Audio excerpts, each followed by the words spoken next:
Voici le Motorola Moto G15 et aujourd'hui je vais vous montrer rapidement comment transférer des fichiers sur cet appareil.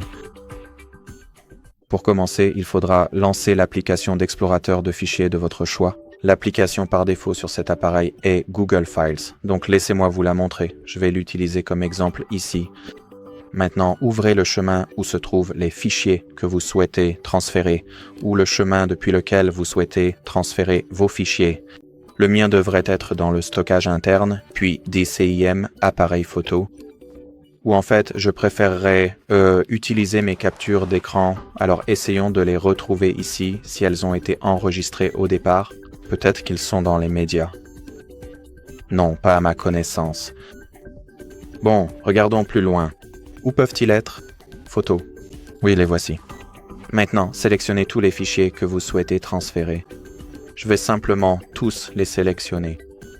Maintenant, appuyez sur les 3 petits points que vous trouverez en haut à droite de l'écran et sélectionnez soit l'option déplacer vers, soit copier vers.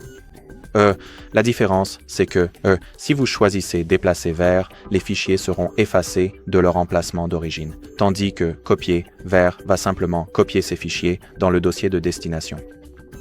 Donc, je vais choisir l'option déplacer vers, mais ce que vous faites dépend de vous. Maintenant, choisissez si vous souhaitez déplacer ces fichiers vers un autre dossier sur la mémoire interne, comme c'est le cas pour moi, ou vers une carte SD. Je vais choisir une carte SD, mais ce sera à peu près la même chose que vous déplaciez les fichiers vers ou depuis une carte mémoire, peu importe. Ici, sélectionnez le dossier de destination. Par exemple, je vais choisir Alarms, puis appuyer sur le bouton Déplacer ici. Attendez quelques secondes, voire quelques minutes, si vos fichiers, si la taille de votre fichier est importante.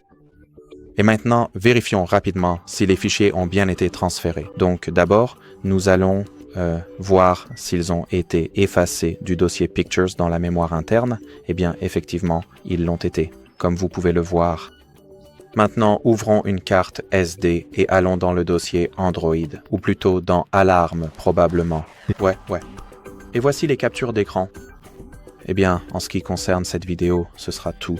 Alors, merci d'avoir regardé et au revoir.